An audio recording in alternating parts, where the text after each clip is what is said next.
Welcome, and thank you for letting this be part of your day.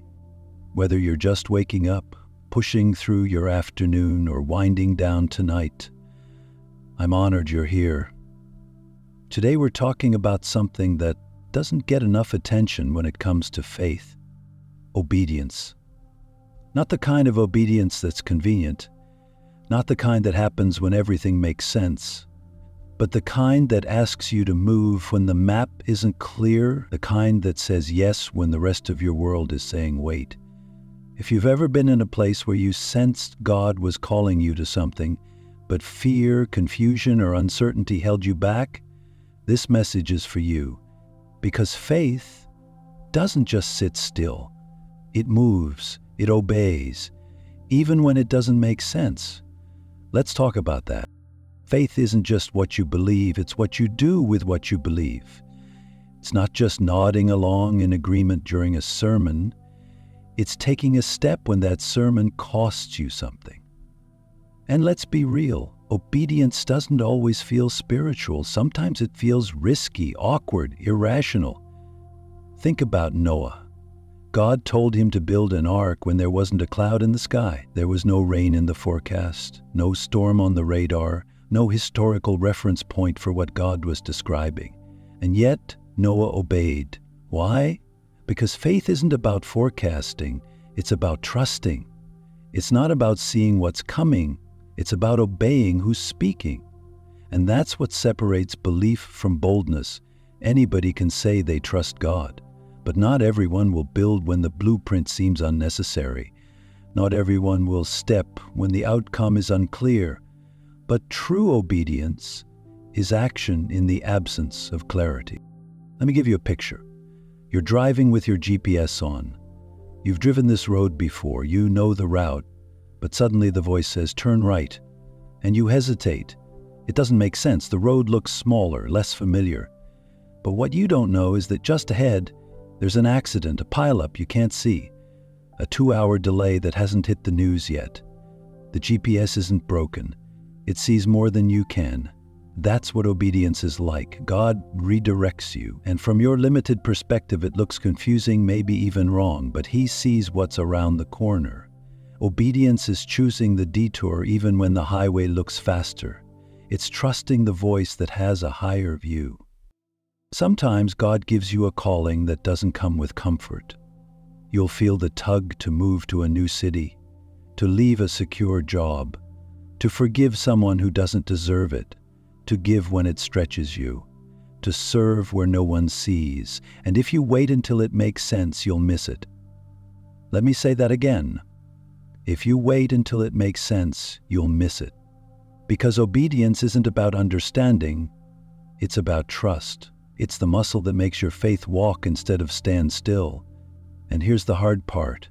Delayed obedience is still disobedience. We dress it up with, I'm still praying on it, or I just need confirmation, but deep down we're scared. We want control. We want certainty. But God doesn't call us to comfort. He calls us to commitment. Abraham didn't know where he was going. He just went. Peter didn't wait for calm waters. He stepped out in the storm. Jesus didn't wait for the pain to pass. He surrendered in the garden. Obedience doesn't mean you feel brave. It just means you trust God more than your fear. You know what obedience looks like in real life? It's walking across the room to talk to someone who's hurting, even when you don't know what to. It's starting that ministry or business God placed on your heart, even when you don't have all the funding. It's ending that relationship you know is pulling you away from God, even though you're afraid to be alone. It's choosing to walk by faith, not by sight, not by certainty either. Because obedience doesn't guarantee ease, but it does guarantee alignment, and God always honors obedience. He may not explain the why, He may not show you the whole picture, but when you move in faith, He meets you there. So maybe today God's asking you to take a step. It won't look the same for everyone. For you, it might be applying for something you feel underqualified for. For someone else, it might be picking up the phone to forgive. For another, it might be staying when everything in you wants to run. But whatever it is, I want to encourage you. Don't wait for certainty to obey. Move with what you know. Trust the one who called you, and believe this. The reward for obedience is never just the outcome. It's becoming the kind of person who says yes to God even when it's hard. And that kind of faith, that's the faith that changes things. That's the faith that moves mountains. That's the faith that leaves a legacy. So today, what is God calling you to do? And will you obey, even when it doesn't make sense? And while we're on the subject of obedience, even when it doesn't make sense, there's one more truth we need to wrestle with today, one more layer that takes our faith deeper. You see, obedience is one thing, but what happens when that obedience starts to cost you? When following God doesn't just look confusing, it starts to feel expensive.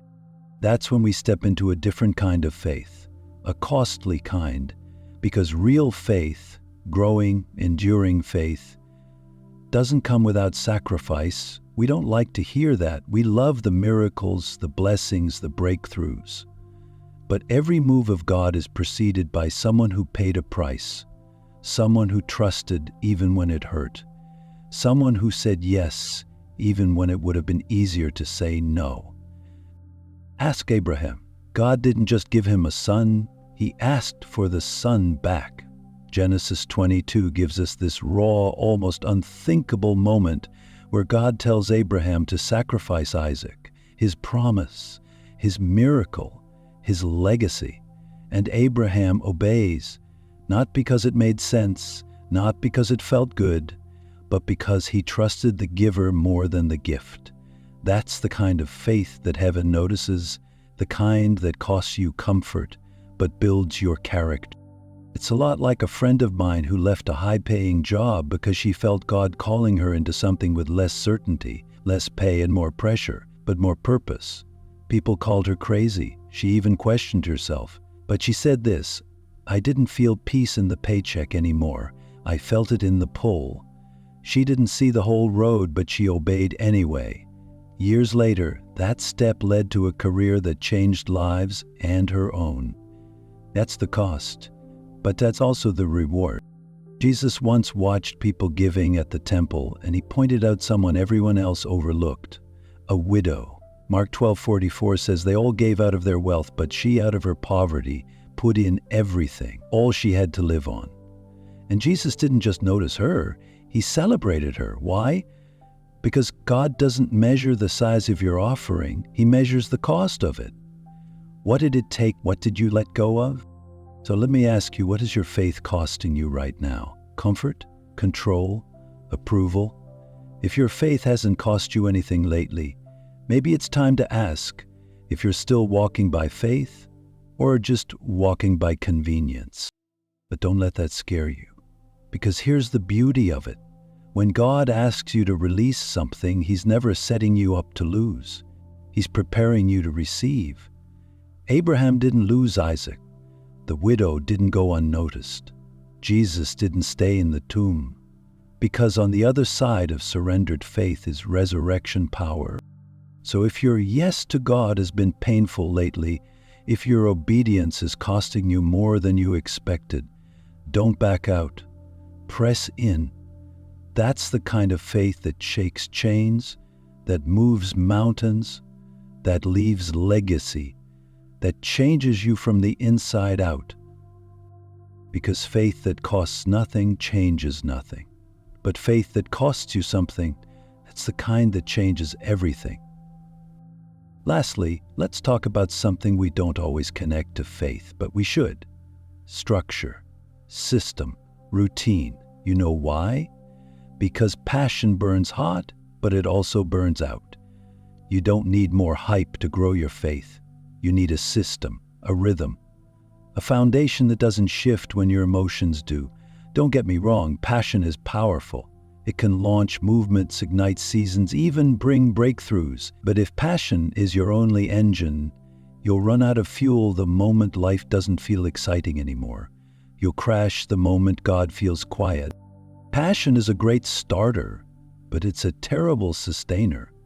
That's why in Daniel 6:10, when Daniel found out the king's decree had made prayer illegal, he didn't panic, he followed his system.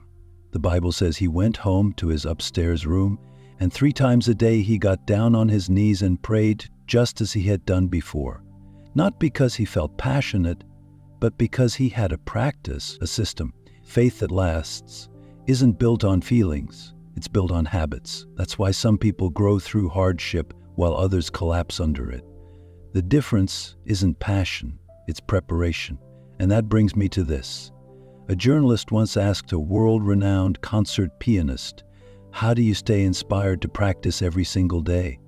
The pianist smiled and said, "I'm not always inspired, but I practice every day because inspiration can't be trusted. Routine can." He went on to say, "If I miss 1 day of practice, I notice. If I miss 2 days, the critics notice. If I miss 3 days, the audience notices." Faith is the same way. You might not notice the drift at first, but skip enough days of prayer, time in the Word or community, and it starts to show. Not because God moved, but because your system broke down. It's like brushing your teeth. You don't skip it just because you're tired. You do it because you built the habit. And your faith needs the same kind of structure, a daily rhythm, a go-to plan, a way of being with God that doesn't depend on how your morning goes, what mood you're in, or whether the worship set at church hits right. If you wait until you're desperate to pray, you've waited too long. If you only read the Bible when you're looking for answers, you'll miss the verses meant to build your roots. If your faith is only alive on Sundays, it'll suffocate by Wednesday. So here's the real question though, what's your system? Do you have one? Do you have a plan for staying close to God when you're not feeling it? Because discipline will carry you where passion can't. And sometimes the most faithful thing you can do is not shout, not post, not cry out. It's keep going. Keep reading, keep praying, keep showing up. That's when you find out your faith is real. And I know systems aren't glamorous. They're not Instagrammable, but they are how you endure. Because faith isn't a feeling, it's a formation. It's built brick by brick, habit by habit, prayer by prayer, until one day you look up and realize the thing that used to be your lifeline is now your lifestyle. So if you're feeling stuck, dry, or distant from God, it might not be because your faith is failing, it might be because your system is missing.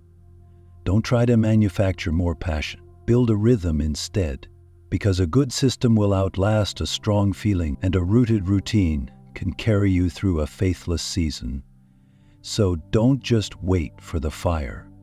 Set the rhythm, set the alarm, open the Word, breathe the prayer, show up, because when the passion fades, and it will, your system will still be standing.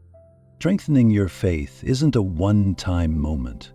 It's not a flash of inspiration or a goosebump during a worship song.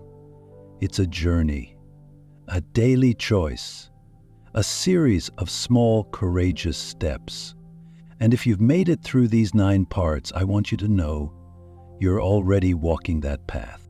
We talked about what faith looks like when the road disappears, when God feels silent, when your soul feels small, when everything is changing and nothing makes sense.